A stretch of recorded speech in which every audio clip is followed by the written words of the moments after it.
All right, well, welcome everyone. Welcome to our series honoring veterans, where we share the voices and stories of those who've served. Now, in the spirit of StoryCorps, this project is about listening deeply and connecting and creating a space for veterans to share their personal journeys. And each conversation is a step towards understanding the complexities of military service, from the moments of courage and sacrifice to maybe even quieter moments of reflection on what it means to come home and build a life thereafter. Now, through many of these interviews in this series, we will hear firsthand experiences and memories that might otherwise remain unspoken, giving us a window into the resilience, camaraderie, and unique challenges of those who've worn the uniform. Whether sharing a story of a pivotal mission or a memory of friendship or a lesson learned along the way, each veteran's voice is essential to preserving our shared history. And so as we listen to these powerful stories, we invite you to consider the faces and families behind the headlines, and to honor their experiences and to recognize the lifelong impact of military service.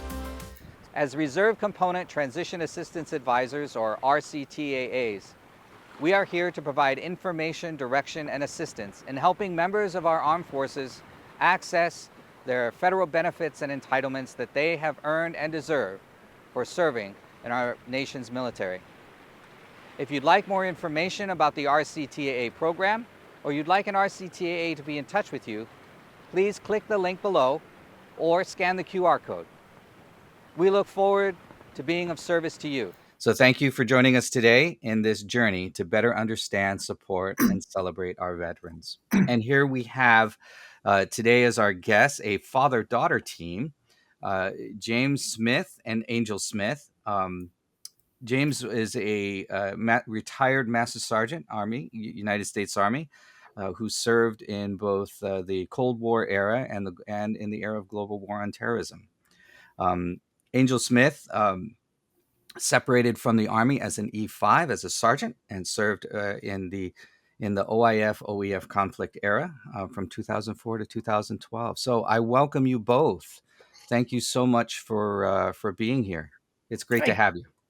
It's nice being here. Thank you. Yeah, great.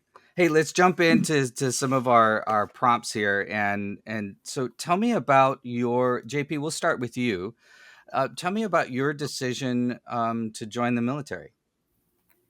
That was pretty interesting. So, actually, I was a high school senior in Athens, Greece, and my father was stationed in Athens, Greece on the local Air Force base.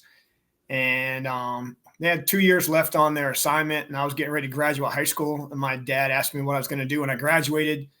And I told him, well, first of all, I was going to stay there for the next 2 years with them in Greece. And then after that, I was going to probably go back and go to college to be a photographer. And he said, okay, the photography thing sounds cool. College sounds cool, but staying here 2 years after graduate, just so you know, that's not an option. You got to go. So I'm like, okay. And then he said, well, you ever think about joining the Army? And of course I said, no. And he said, well, you ever think about what if I could make you a photographer in the Army? So of course I was like, well, that sounds pretty cool. So 24 years later, I'm a retired tank commander. Strange way things happen, right? Yeah, come in as a potential photographer, leave as a tank commander. Yeah. So, Angel, what about you? I hear there's maybe an interesting story behind your entry into the Army as well. Yeah, my dad, he was a recruiter at the end of his career. Well, not station commander. What would you call it? You were the guidance counselor at MEPS. Right. But still had strong ties to the recruiting community, obviously. And I always tell people that my dad was low on his quota, and that's how I got wrapped into it. But really, I didn't know what I was going to do. And one day he just asked me if I ever thought about joining the Army, and I never really had, but I didn't have anything else going on. So I just said yes. And then I was in the Army. I joined the reserves. I did the split op program. So I went to basic training when I was in a junior, the summer after my junior year, and then did AIT the summer after my senior year. And I really liked the Army. I found out I was good at it when I was in basic, or good enough in basic training. And then I decided to go active duty. For those who might be listening or who might not be familiar with kind of the Army speak, can you say a little bit about that program? So you actually went into basic training while you were still in high school. Yeah. So if your parents sign off on it, which my dad gladly did, you can join the Army when you're 17, and you go to, it's a reserve National Guard program. I think, I don't know if you can do it active duty. So whenever you join the reserves, after you graduate, after your junior year, you go to basic training, and then you come back and you go to drills. When you come back, you act as a regular reserve member. And then after your senior year, then you go to your job training, your AIT. And then you're a full-blown reservesman. Wow, cool. Cool. That's pretty exciting. Did anyone ever tell you to watch out for everything the recruiters tell you? Yeah, right. Well, I found out pretty early because he talked me into being a military police officer. And he was like, yeah, you can get stationed in Germany and you'll go to customs and you just get this chill gig where, you get to travel a bunch and this and that. And I'm like, okay, cool. So I picked Germany for my first duty station, my first active duty station. And as soon as customs used to be in Mannheim, Germany. So he was like, go to Mannheim, Germany, request to go to Mannheim, Germany. That's where customs is at. And it'll be a super cush job and you'll really like it. And I got to Mannheim, Germany, and they said, cool, in 3 weeks, you're going to be a gunner in Afghanistan doing border operations as a military police officer. I was like, oh, okay. That's not what I thought I was going to be doing, but I guess that works. So I definitely got lied to by my recruiter. By your recruiter. Yeah. I just forgot the fine details. Uh-huh. Oh, of course. Whatever's in the best interest of the Army, right? Yeah, right. Right. So how long were you downrange? How long were you actually you were stationed altogether where? 13 months. Okay. Mm-hmm. Okay. Yeah. I mean, as comfortable as you are, can you tell us a little bit about that experience? Yeah. I mean, it was a pretty mellow deployment. I was outside the wire a lot, but didn't have a lot of heat, Mm-hmm. It was, so for the first month we were in Bagram doing like what they call like a refit, where you get like your vehicles and your weapons and all that stuff. And then from there we convoyed from Bagram to Salerno, Afghanistan, which is in the Gardet, what province is it? Paktika province, which is down in southern Afghanistan, right along the Afghanistan-Pakistan border. And we did usually about 5-day missions where we would go and we would set up traffic control points and monitor what people were bringing back and forth from the border of Afghanistan, from Pakistan to Afghanistan, because there was people were bringing in IED making equipment, drugs, that kind of thing, weapons to bring into Afghanistan to give to, I don't know if it was Al-Qaeda or what's the problem? Al-Qaeda, what's the other terrorist organization? I don't know what that sounds like. That sounds like customs to me. Yeah, right. Yeah, right. Is that but ISIS was more of an Iraq. No, it wasn't ISIS. No. Al-Qaeda, and there was the other one. The Taliban. There you go. But I think ours was mostly Al-Qaeda. And another part of our mission, though, too, was working with the Afghani border police to try to teach them how to do this operation so that we didn't have to continue to do it. So it was a mixture of us doing like, and also doing humanitarian aid. We would go and we would give like blankets and stuff to villages, and clothing, toys, food, tools, that kind of thing. And we would also do weapons buybacks. So we would try to convince the people to sell. We would give them money for their weapons that they had, or if they would show us where weapon caches were. And we actually got a few weapons caches at that point. And we worked with military intelligence a lot. Right. Right. So we did that for about 6 months, and then we went to fire bases called Tarawa, and that's where we lived without running water or electricity or internet or anything like that for 6 months. We were pooping and pissing in cans, or we call them piss tubes, and kind of fended for ourselves out there, out in the middle of nowhere. Mm. Wow. Yeah. Wow. How many women were out there with you?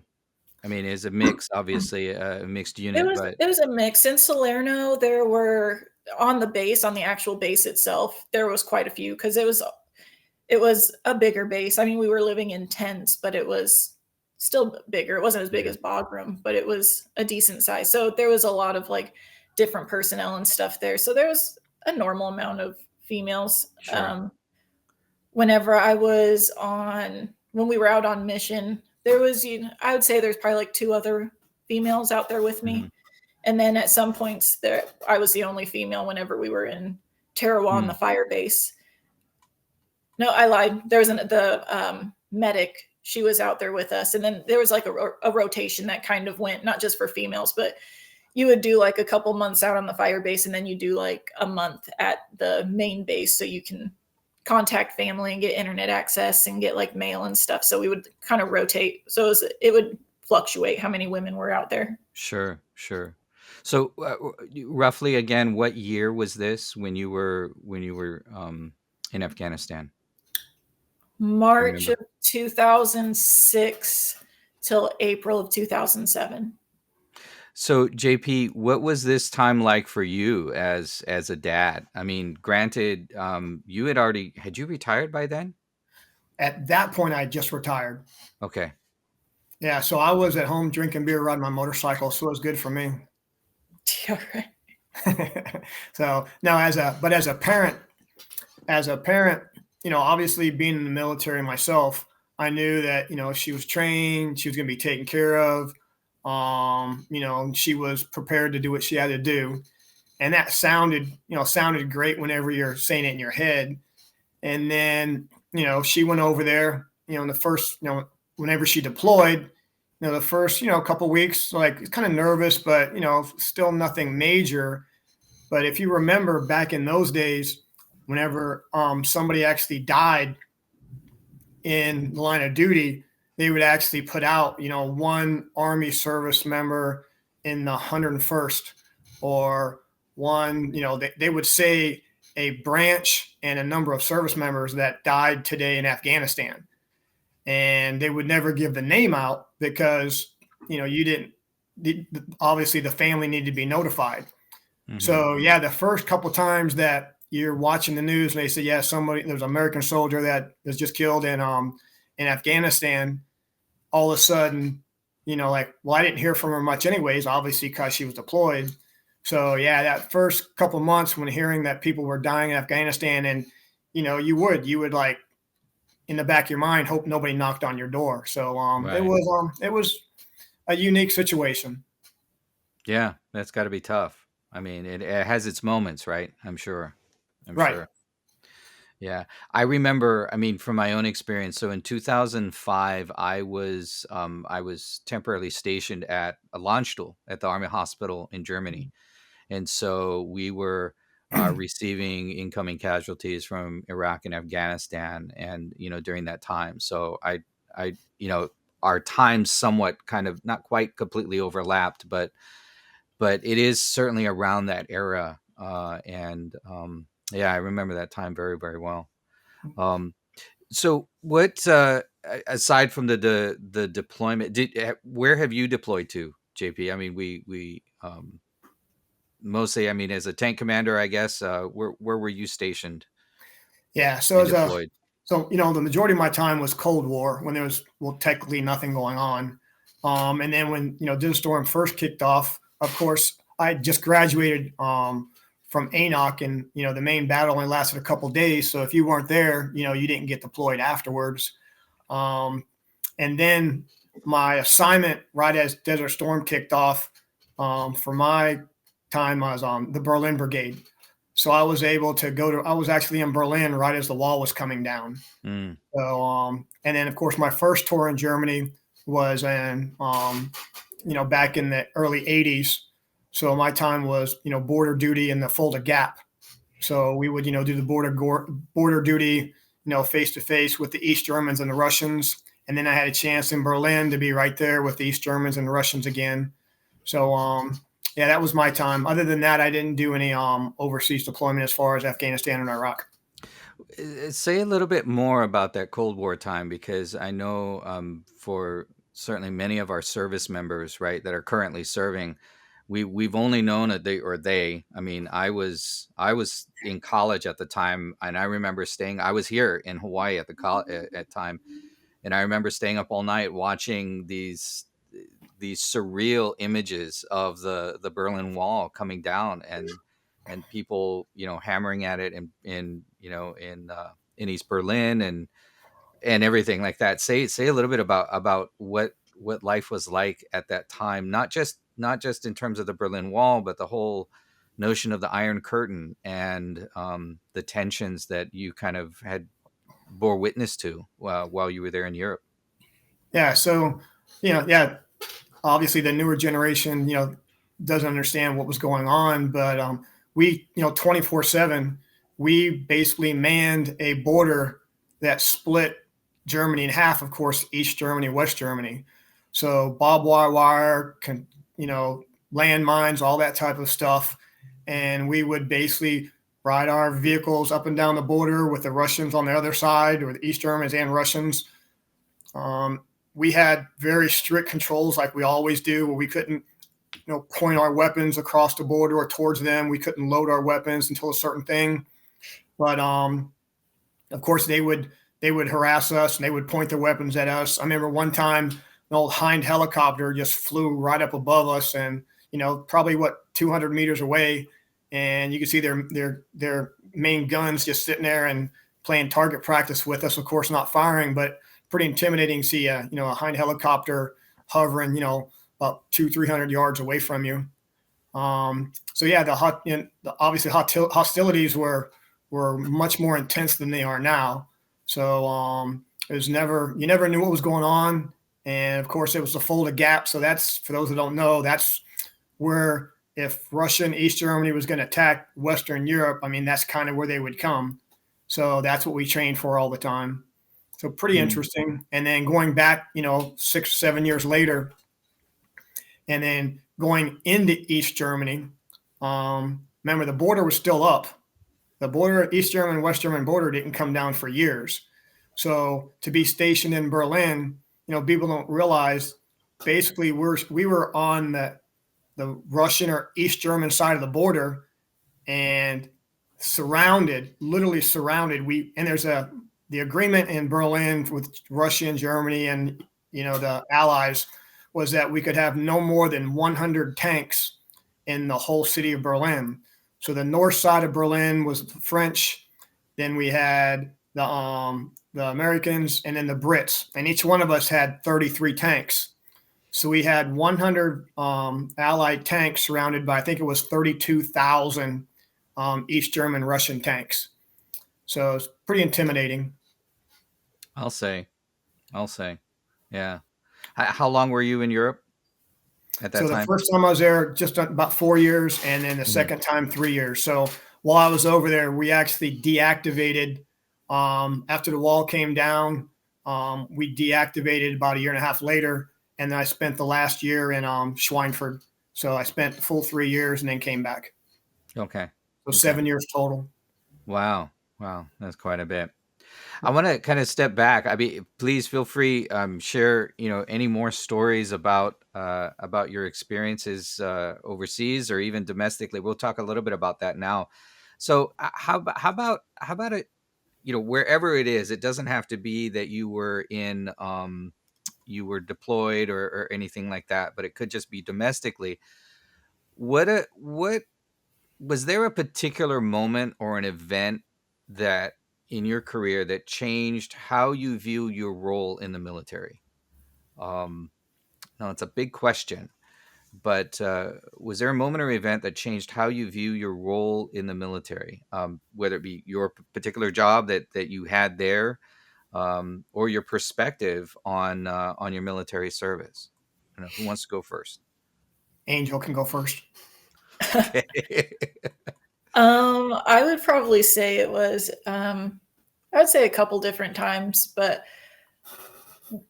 a worldwide impact I felt like was dealing with women in Afghanistan, um, seeing how they were treated and how you had to interact with them. And it was pretty eye opening seeing how they were treated over there. They do everything. Like, Can you it's wild. Like say a the little bit women, more about that?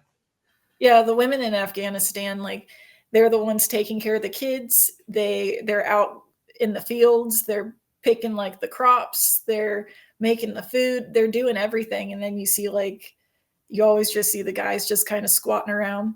Like they don't really seems like they don't do a whole lot. And like the women are kind of holding that country together. Mm. And to see how poorly they were treated was pretty eye-opening. So that kind of changed my worldview a lot, made me very thankful for where I live. You know, nothing's perfect, you know, here, but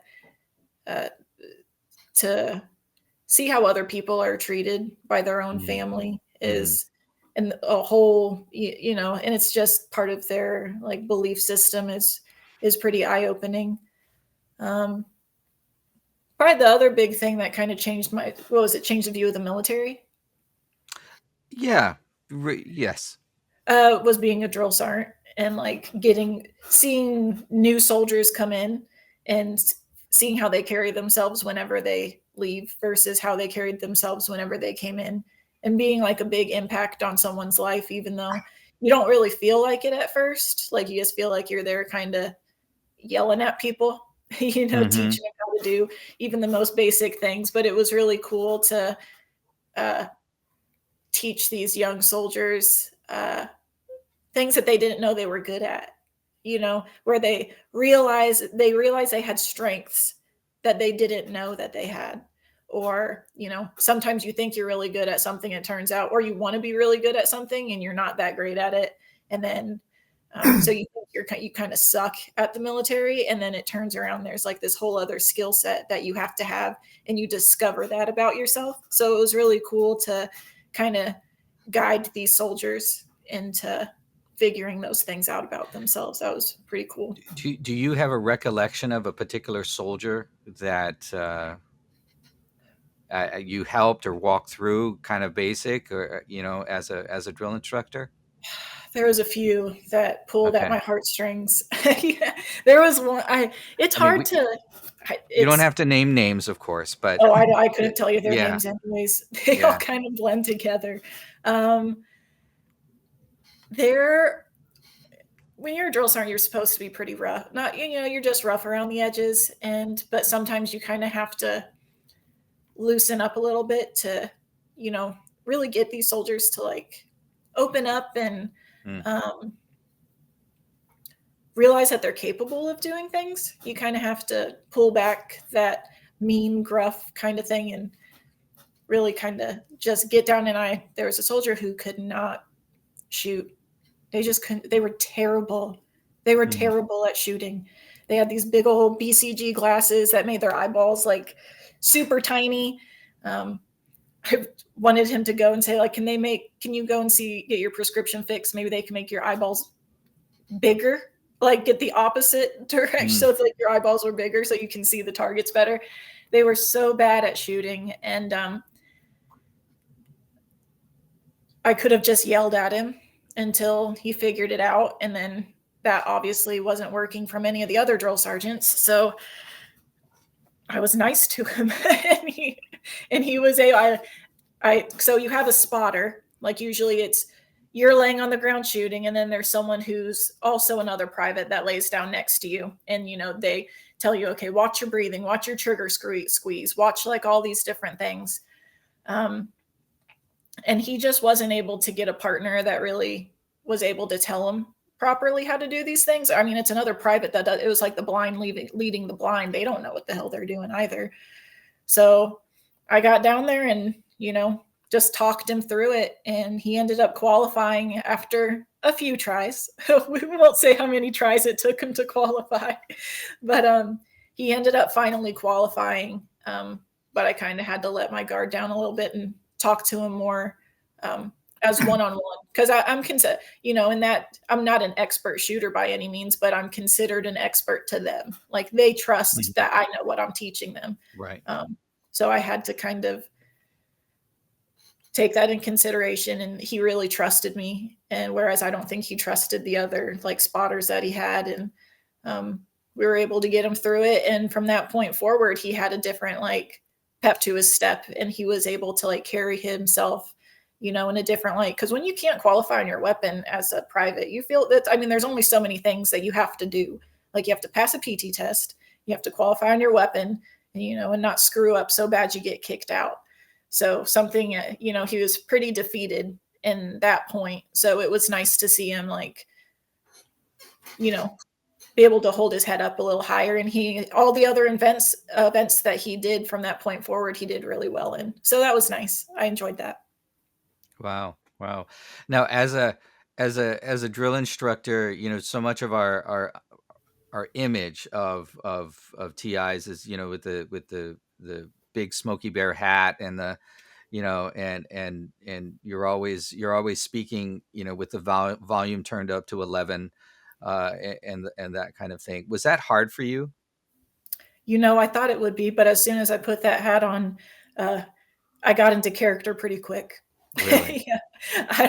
I don't know what it is. Like, I thought I'd be really timid. And then my first day they were at a range, and it was like, what do they call it? It's like where I'm up, they see me, I'm down. So you had to like go 3 to 5 second rushes to different barriers, and you had to shoot and, get down. So it was like teaching them how to shoot, move, and communicate at a range. And there was this private, and I was just standing, because it was my first day, I was standing back in this private. I was like, hey, you didn't get from point A to point B in 3 to 5 seconds. You took like 10 seconds because you skipped a barrier because you didn't want to get down and get back up because it's hard. And so I told her to do it again. And she got an attitude with me. And that's all it took.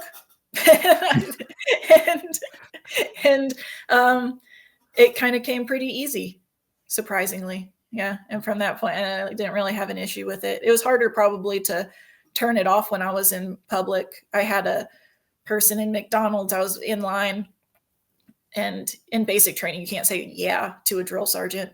You have to say yes, drill sergeant, or no, drill sergeant. And Right. I almost yelled at a McDonald's worker because when I asked them a question, they said yeah to me. And I honestly I didn't, but I had to stop and like check myself and be like, I'm at McDonald's. Like, my drill sergeant hat doesn't mean anything in McDonald's. And so that was fun. JP, I see you smiling here too, because obviously one of the fun facts about this family dynamic is you also were drill sergeant as well. What can you share about your experience? Well, unfortunately, that's probably why Angel transitioned into it so well, is because she had to deal with me in real life. So I'm sure that made her life a little bit easier. Well, I had a very unique situation where I was actually detailed as a young sergeant to go on recruiting duty for a couple years, and then later on detailed to be a drill sergeant, and then at the end of my career go back on recruiting duty. So being a drill sergeant after you're being a recruiter, you just know where they came from, the process they went through, that kind of thing. So that was interesting. And like Angel said, just you see the look on their eyes when they walk across the stage, and not only how they feel, but one of the stories I like telling is, the parents. So the parents, in tanks, they're gone for the 16 weeks. So, we combine basic and AIT together. So they don't see their kid for, 6 months. And, they come to graduation. And at Fort Knox, our unit, we did all of our graduations in the movie theater. And the way it was set up, we would have 4 privates at the door passing out the information flyers. And then when the families would come in, the privates would be in the center, and they were told they're not allowed to look, they're not allowed to acknowledge, they're allowed to smile, they had to look straight forward, or there would be consequences, obviously. So the family members, of course, as soon as you let them in, they just kind of surround the center and they're looking for their soldier. So the drill sergeants were all just around the outside, trying not to be involved. And that's one mother and maybe her 10, 11-year-old other son come up to me and they say, "Hey, you Drill Sergeant Smith, I think you're my son's drill sergeant." And she gives me the name. Yes, that's one of my soldiers. And they said, "Well, we're looking around the crowd and we don't see our son. Our son's not in there."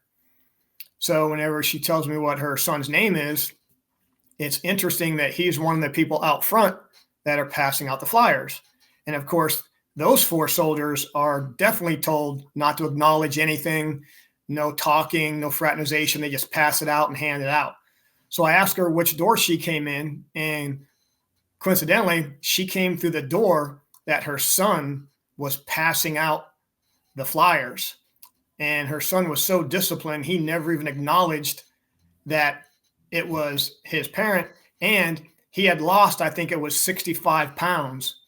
So wow. He was a totally different person, so much so that the family walked right by him, received the flyer, and never acknowledged that it was their son. So I had to walk him out, first of all, to make sure that he was still there and didn't go wander off. And the second thing was just to let her know that her son was at the door. So, and it not only was her, obviously surprised, but the little 11-year-old was obviously doing 11-year-old stuff, and just couldn't believe that was his brother, and he was like saying all those comments about him losing a lot of weight. So that was a pretty unique situation as a parent and as a drill sergeant. Yeah, that's amazing. It's amazing. What about I know, any particular memorable kind of, I mean, that's certainly a memorable moment, I mean, at graduation, but how about during training? Were there any particular memorable soldiers or trainees that kind of came through? Well, interesting, after training. So after I had retired from the Army, I was the director of sales at a cable company. So that was up in Indianapolis, Indiana. And after I'd worked there for a year, I was taking one of my employees back to get some equipment. And as we're walking down this long corridor, the supply person was at the end of the corridor. And it was a younger gentleman, probably 20 years old, 25 years old. And as I'm walking down, in civilian clothes, obviously, and I'm walking down the aisle, I just looked at this young gentleman's face, and I saw his eyes and his whole body just turned to a private seeing a drill sergeant for the first time. And without him saying anything, I knew that he was probably one of my soldiers. So like 10 years later, here's this one of my privates that just panicked to death right in front of me, but was so excited to see me at the same time. So that was that's the only time that's ever happened to me. So that was pretty cool for me. So you gave him PTSD, and he just kind of had a moment. I mean, yeah, he was locked up for a second, and immediately, I mean, I don't know how to explain it, but I just immediately, I didn't recognize him at all, obviously, but I could tell this was probably one of my privates. That's how, when you're a drill sergeant, you know that look. So, right. Yeah, you know that look. So kind of switching it a little bit, what has your military service, I mean, the totality of your respective military careers, and this is for both of you, what has it taught you about yourself? I'll defer to Angel first. You're already big. You're already on the big screen. All right. I can switch you around. It's easy. I can do this. How about we do this? We'll share. We'll all share.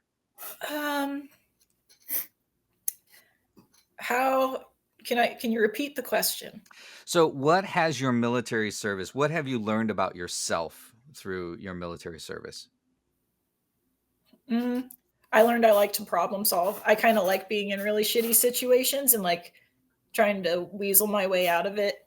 I'm good under pressure. I'm a good leader. I can talk to a lot of different people. because the military is such like a mixing bowl. I mean, there's every walk of life is in the military. I can get along with anybody. I can start a conversation. I can get along. Like, I really think it taught me what my strengths were. Like, I didn't really know what a lot of my strengths and weaknesses were, and I kind of touched on that before, but like teaching you like what you're good at, things that you don't know that you're good at, you know, you just find out that you're good at. I would say that's pretty much the gist of it is that sorry. Okay. JP, how about you? I guess it's don't worry about the stuff you can't control, and don't harp on it. Like, don't sweat the small stuff, you know, which keeps drama down, and which makes it easier to do your job. So if you focus on the stuff that you can fix and not on the stuff you can't fix, I think that's a big thing. And then obviously being drill sergeant recruiter, I think I've always been a little bit outgoing, but of course now, I mean, I have no problem getting in front of 500 people. I have no problem just walking up to a stranger and asking a question or helping them out. So yeah, I think those are the two biggest strengths I got from my time in service. Mm-hmm. Hey, Joe, I wanna focus a little bit because I know the nature of your, the nature of the deployments between you and your dad are very different. What was it like coming home for you from Afghanistan? Can you talk a little bit about your homecoming? Yeah, it was interesting. So whenever I came back from deployment, I deployed from Germany. So I didn't have family there, and I was single. Like, I didn't. So whenever I came back from deployment, you know, you get there and you're all standing in formation, and everyone's got like their wives and their husbands and their kids and stuff, and they like do this massive release. It's like, okay, everyone can, you know, finally see their significant other, like their loved ones, for the first time. And me and the other single soldiers were just like standing like, what do we do when we were released? And it was like, well, we went to the on-post bar, and then we made our way to our new barracks that were different barracks than from when we left, and they were like old World War II barracks.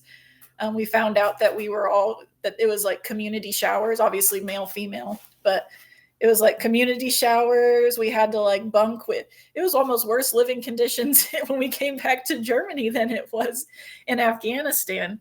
So there's like, and we came back and, you know, you didn't have anything, you know, our bedding was the wool blankets, you know, that you have in like basic training. The FRG put together little gift baskets for us that were like, of course, for chicks. They don't know what to give women in the military, so they give us tampons. Like they're like, we don't know what to do. We don't know what they like. So just guys were getting like rolls of like dip and like cigarettes and like girly magazines and playing cards, and we were given tampons and razors. So that's kind of what I came back to. And then it was kind of business as usual. I went back on my R&R. Well, after you get back. So I don't think it's called R&R, but like after you get back, I went back home, and that was fun to come home, because that's when they had like the signs and like there's people there that are excited to like see you. But it was interesting coming back to Germany with not having like family there, because it was just kind of, you leaned on the other single soldiers. You Right. know, that camaraderie that you built in Afghanistan, you really leaned on them, because you had a camaraderie with the married soldiers, obviously, as well. But now they're like, you know, going to like be with their families and stuff. So it was like the first time that you were apart from a lot of people that you had seen every single day.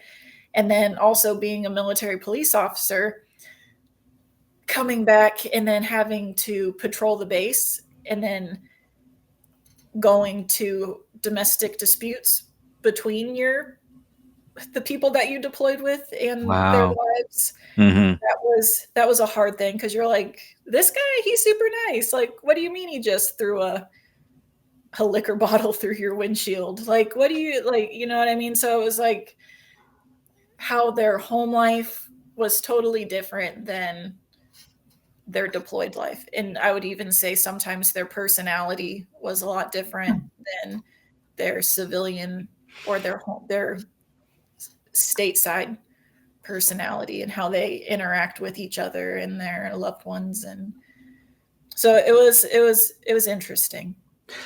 Yeah, interesting is a word to put it. It just seems so surreal, to be quite honest. I mean, it's one of those things where you spend so much time together, right, in deployment, downrange, and you get to know somebody in that environment, and then Mhm.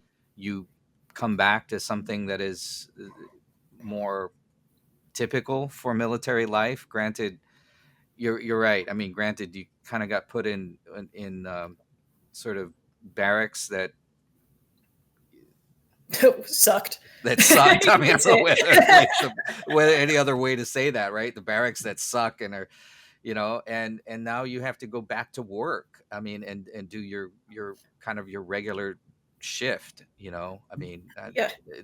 and Well, and you and fantasize too whenever you're right. on deployment.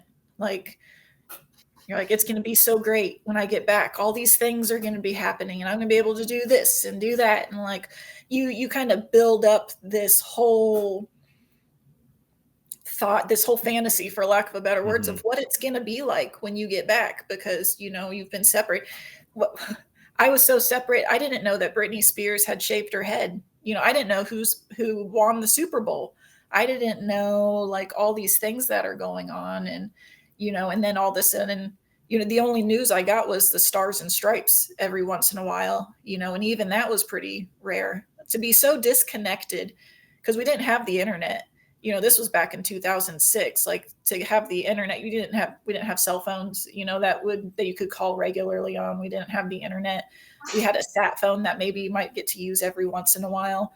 But yeah, like, my dad didn't. My dad wouldn't hear from me for long stretches of time, like really, really long stretches. And we didn't really even have access to regular mail, because we were in such like an isolated spot of Afghanistan. So to go from being very isolated and living in your own little world and not knowing what's going on around you, and like, it was half really nice, but you don't realize that it was nice while you were there. You were like, Yeah. this sucks. Yeah. But then you come back, and then it's like all this information and all these different relationships that you have to like deal with. Whereas the only relationship you had before were the people around you. And now you have to take a lot of other relationships and a lot of other people's feelings into consideration. And like, Mm-hmm. who are you going to go visit first? And how are you know what I mean? It's like just a lot of different things that go Yeah. on. Yeah. Yeah, at that time and place, I remember, one of the things that we gave out a lot of at the hospital, for those that were there as patients or transiting through, were prepaid phone cards, Yeah. for that very thing. I mean, yeah, cell phones existed, but they were not as ubiquitous, and we certainly didn't have smartphones. Everything was dumb as a brick, Yeah. Dumb you know. phones. Um, yeah, and or pagers. Well, we still had pagers, and cell phones were just kind of coming in. They were still very expensive and Mhm. coming into vogue. Yeah, And goodness I did gracious. I did fly her to Germany and take her to Paris in Oktoberfest. So I tried to help a little bit. Okay, okay. So, but Angel, how did you? I mean, how what you're describing in some ways is, as I said, just sort of surreal and difficult. What helped you kind of process through this time and kind of help with readjusting to being back not in a war zone anymore? I don't know if it's the appropriate answer, but it was alcohol. Probably was what I It's a used a real lot. answer. It's a real I mean, answer. that's just was kind of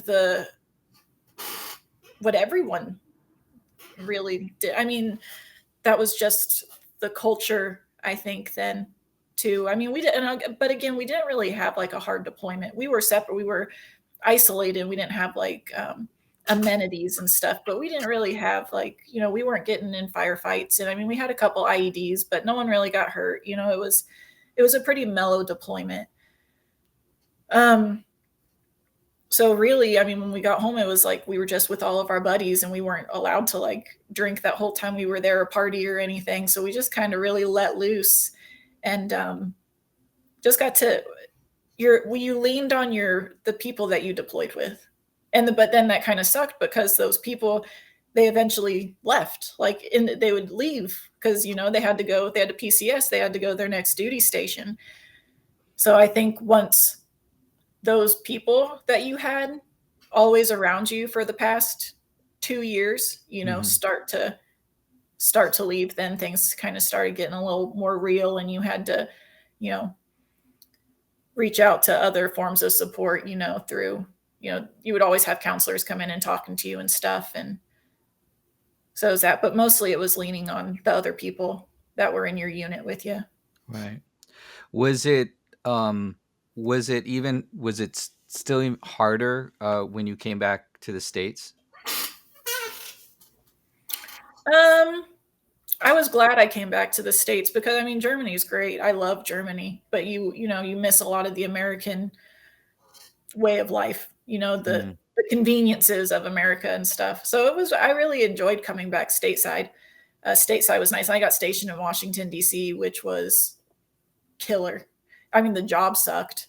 I was essentially a glorified security guard, but the area was really cool. I really liked the area, and I would say that was an easier transition for me, was coming from the Germany to the States. Yeah, I was Okay. ready. Yeah. Good. JP, sorry, my question is, what do you wish now people understood about military service? Sort of now, today, and well into this, here we are in 2024. Just in general, it's just so many opportunities. It opens so many doors. I mean, my life would have been so much different if I'd have gone back to where my family was from, in the coal mines of Pennsylvania with no jobs. I mean, my life it wouldn't be half of what it is now. So the opportunity to get out and do different things, to see different places, to meet so many different people. It's just, when they say it's an adventure, it's just an experience, an adventure that just molds you for years and decades to come. I mean, it's not easy. Obviously, family suffers. I mean, there's no doubt about it. I mean, the family. I used to tell people, listen, I'm just out there hanging out with my buddies. My family's the one that's got to be drug around. My family's the one that's got to deal with me when I come home. The family's the one that's got to move schools and everything. So the service members just gets all the perks, none of the negative side, in the big picture. But yeah. So the biggest thing from my military service, I say, it's just an adventure. You're going to learn so much, going to open so many doors. It's going to set you up for success in the future. Was it, I mean, granted, kind of going back to what Angel was talking about in terms of her own readjustment, coming back from her combat deployment, was that hard on you as well? I mean, I asked you the question about what was it like for you as a dad kind of early on, knowing that she was deployed, but now she's back, if you will. What was that time like for you? Well, In the family? I mean, it's just not just for you personally, but also family as a whole. So we come from a broken family. So I was divorced. So I was a single parent for Angel for quite a while.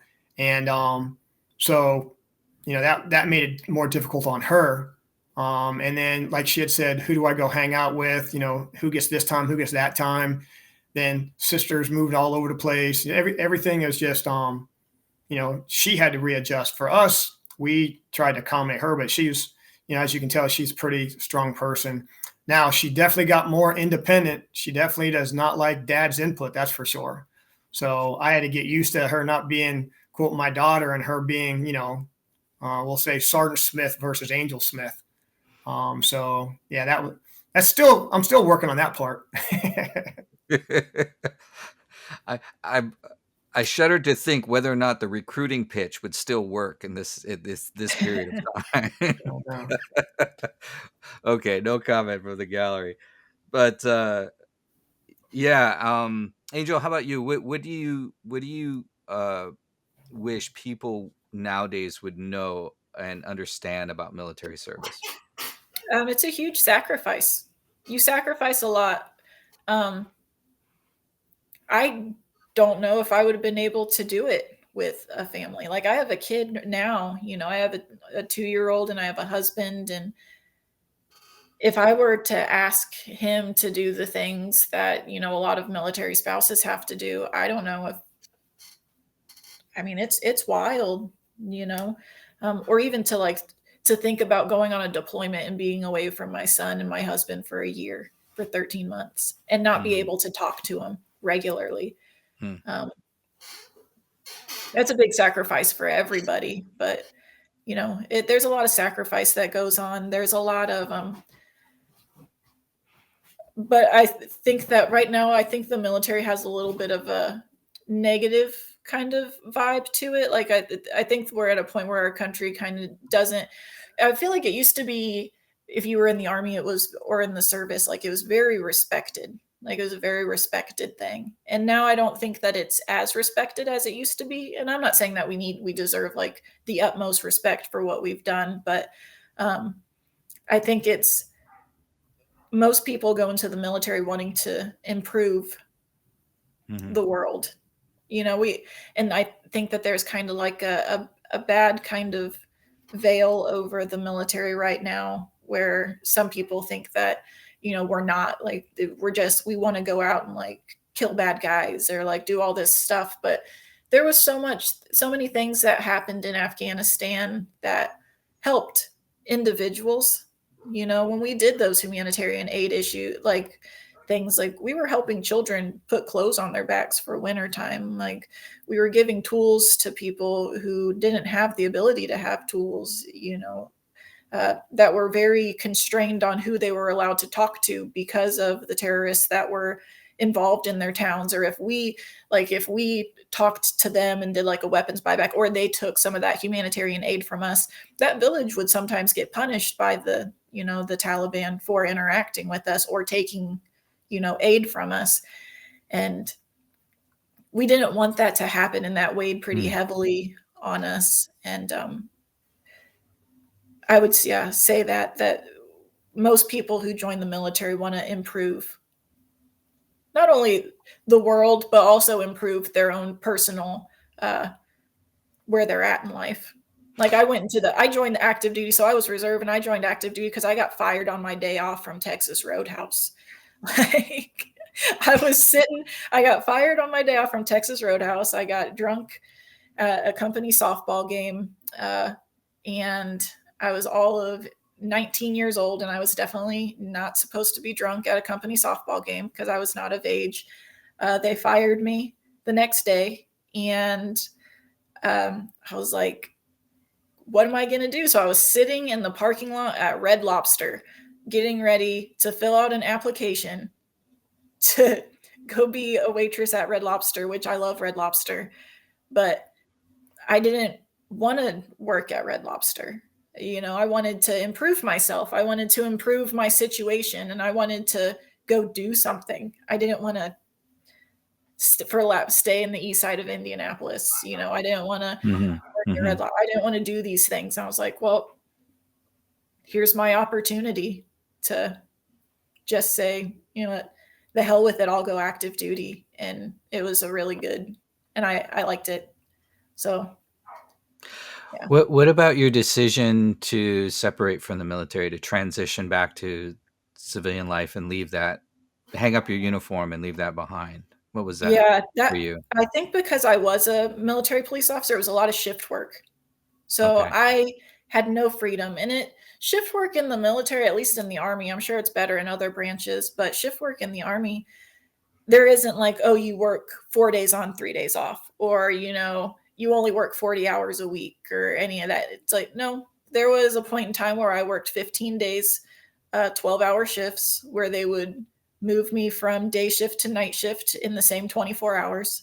There was, you just got kind of used and abused, especially as a shift worker.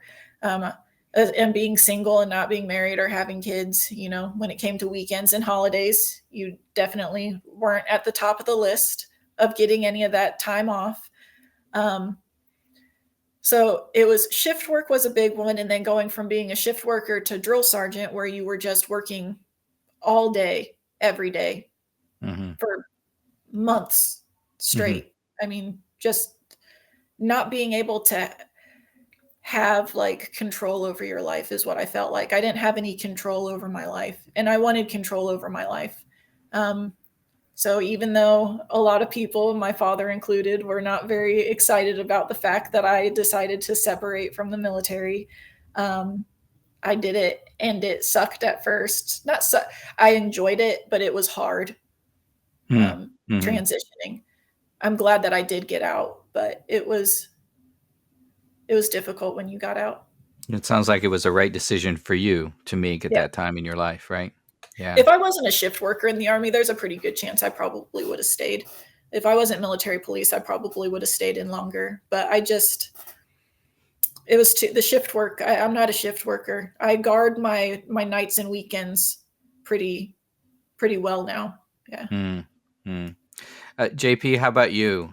You spent 23 years in the military. When did you know it was time to transition? Kind of a unique story. Okay. So I told you that I graduated high school in Athens, Greece, but I had spent at my end of my sophomore high school year. My dad was in the Army, so we came home and said, "Hey, we're moving, and we're going to Athens, Greece." And as a 16-year-old, you don't even know where Athens, Greece is. And I was a competitive motocross rider, so I just got my driver's license. I was racing competitively with motocross, and I had to leave all that and leave all my friends and go to a foreign country for a year and a half, 2 years. So when I got and of course I was a pretty successful soldier. I got promoted relatively quick. So I was definitely on track to be sergeant major. I mean, I swear I was going to be sergeant major of the Army. And then when I had to go back out on recruiting duty, and my daughters were in high school, and I knew if I put in my sergeant major packet that they were going to have to move with me in their high school years. And then after sergeant major academy, they're going to have to move again. It was right as that thought process was going on where I realized that I had changed priorities. So, I just, declined sergeant major a couple of times. And then one day, after I'd been hiding there in Indianapolis for about 6 or 7 years, I get a call from new brigade sergeant major. Said, "Hey, I've got this company that's struggling up in like North Dakota, and I think you could do wonderful things." I had the ability, obviously, to say thank you, but no thanks, and immediately had to out process. So it's kind of my decision, but I was also forced at that time. So, but getting out after 23 years of, being in some pretty structured positions. I mean, even recruiting was very structured, then drill sergeant, tanks, that kind of stuff. Transitioning from that to the civilian world. I mean, I got fired. My first 3 jobs I got when I got out, I was fired specifically for being too military. So it took me probably 3 years to just, smooth the edges out, which they're not completely smoothed out now. But yeah, it took 3 years to take off that hat and take off the rank and realize that the civilian population doesn't quite work the same way as military. Wow. Incredible. Thank you both for those stories. So as we're recording this, it's the month of November. We have we're on the eve of an election. I'm not going to bring in politics into this, but I am gonna ask you about Veterans Day, which is coming up. So what does it mean for you, right? What does Veterans Day mean for you? I mean, in terms of, is there something that helps define what it means to be a veteran? In your experience or throughout your career, whatever that may be? I guess I'll go first this time, huh, Angel? Okay. I get voluntold with that look. So for me personally, I don't really relish in being recognized. So on one hand, I don't really want to be recognized. So it's not like I don't go to restaurants that offer free food, right?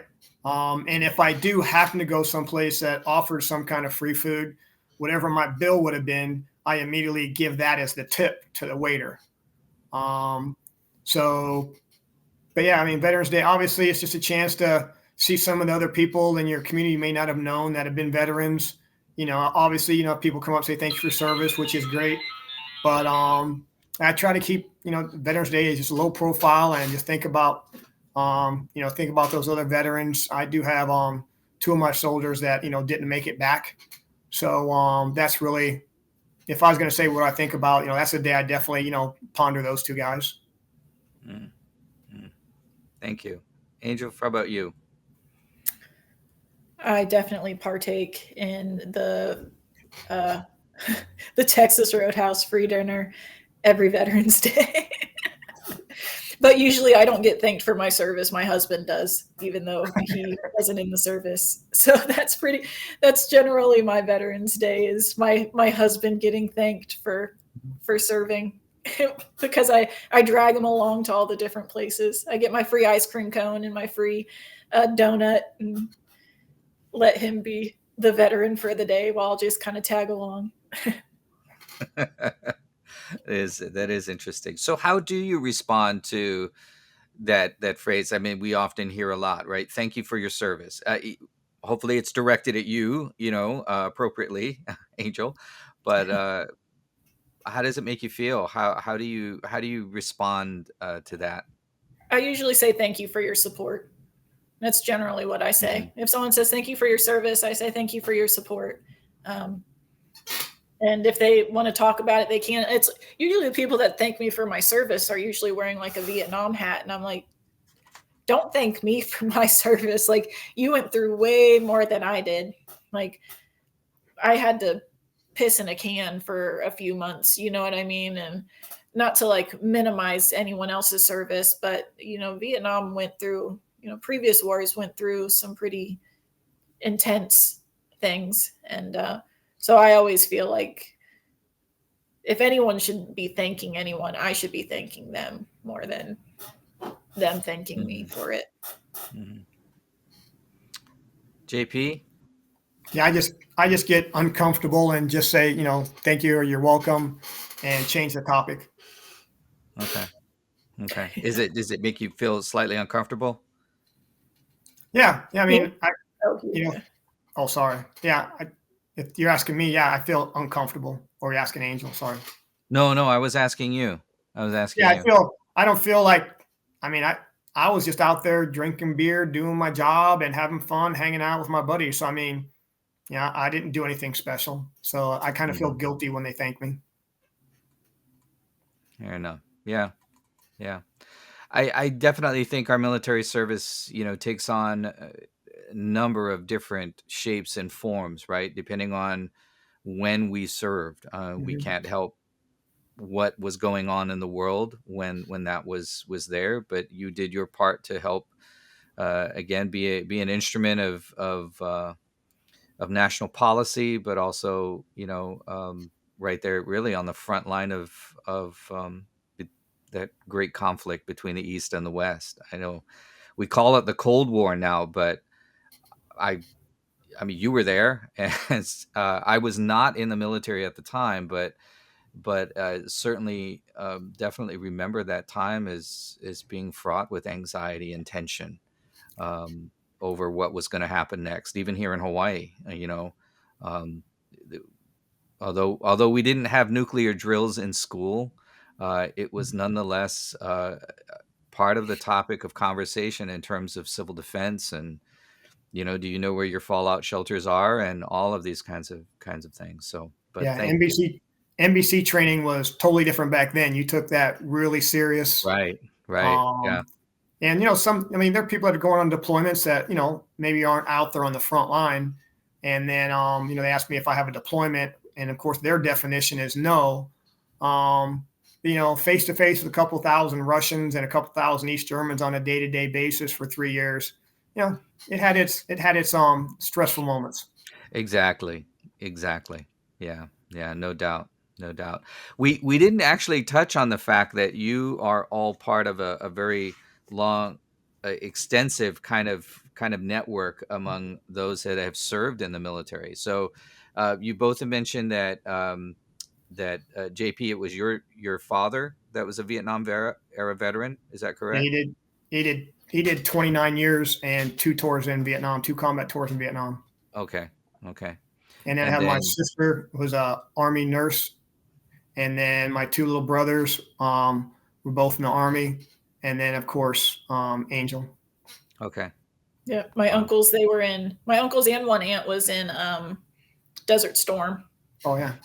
Yeah, they were all in Desert Storm. Wow. Yeah, they got to, my 2 little brothers were actually able to kind of meet each other out in the desert a couple times to pass supplies and pictures and stuff, and had a picture of that, which was pretty cool. Amazing.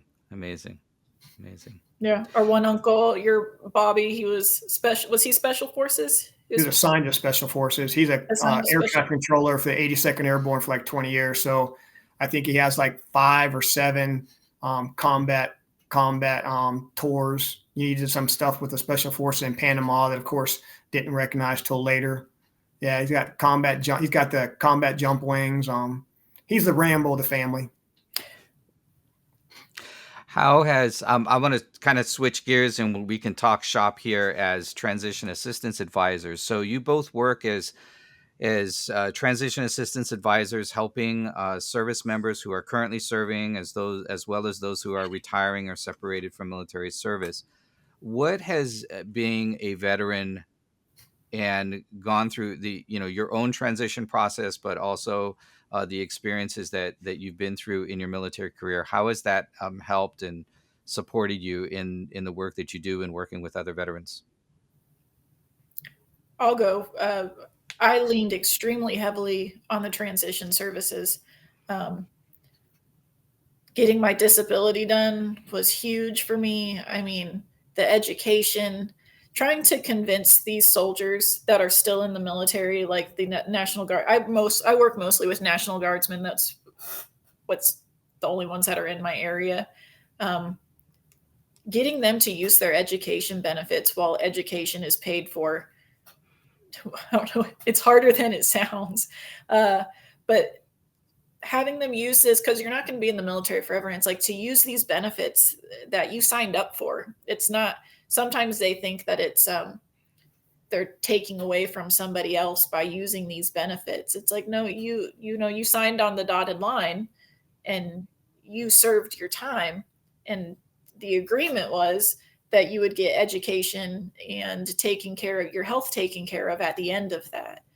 So really, in being a veteran who didn't realize they needed a lot of that help, but then receiving that help and how much easier it made my life, that that's a big thing that I try to convince these soldiers to do.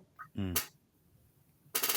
And for me, obviously, 23 years, obviously I'm older. I've been through everything that they've been through and they're going to go through. And I know a lot from all the different positions I've been in and the jobs I've had.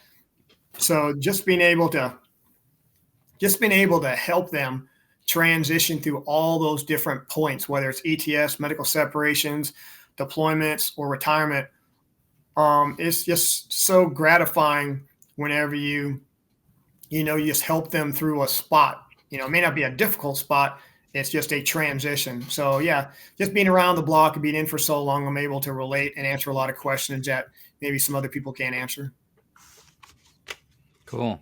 Great. Is there a message that you both would like to share with future generations? You have a little one. I mean, that is the future generation. It could be about military service. It could be about anything you want. What message or story would you want to share with that next generation? Don't be afraid. Just things seem scary sometimes, and to just don't be afraid to take the risks. I would say that. Go out. Some things sound like big and scary or unattainable, or I feel like I've done some things that I thought that I wouldn't be able to do. Personally, motherhood is something I was absolutely terrified of. So to just get out there and take the risk, and if military is that option, I think it's a great option. It's not for everybody, and yeah, just don't be afraid. It's okay to travel. It's okay to leave home. It's there when you come back.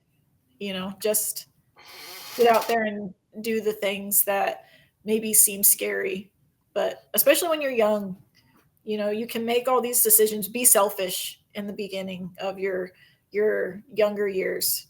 That's what I would say. Years from now, should your child come to you and say, "Mom, I'm thinking about making this decision about signing up for the military," I'd say join the Air Force. Oh, They treat you better. I'd say or I'd say, obvious. Yeah, I mean, we love the Army in my family. I love the Army too. But I would be, part of me would be sad, but it'd be good. I know they'll be going on an adventure, and they'll be learning all kinds of cool things. And I would hope that they, really thought about what job they were going to take. And I would really hope that I would probably have a little talk with the recruiter and make sure that, they were taken care of, and mm-hmm. they knew all their options, and we wouldn't go to just one branch. We'd go to all the branches. And, I would hope that they would make an informed decision, not just I want to, join the military without knowing, what that really the meant. recruiter said I could be stationed in Germany and just do, I don't know, customs. Yeah, right. And she was stationed in Germany, and she worked on the border doing customs. Hello. Yeah, I worked on a border. I definitely worked on a border. JP, closing thoughts for you? Yeah, as far as the recruiting side of the house, one of the phrases that Angel used is, "It'll be here when you come back," right? Especially if you're 18, 20 years old, go enjoy, go learn, go get some benefits, and when you come back, everything's going to still be here, and you'll be in a better spot for you and your future family. And then, for the younger generation, like Angel's generation, just make sure you listen to your dad. Yeah. All right. Hey, listen, thank you so much. Thank you both. Thank you for your service. Thank you for doing what you do, not only as transition assistance advisors, but for all that you've done. And I really appreciate this time. It's been great getting to know both of you, and it'd be great hearing your stories. Thanks so much. Thank you.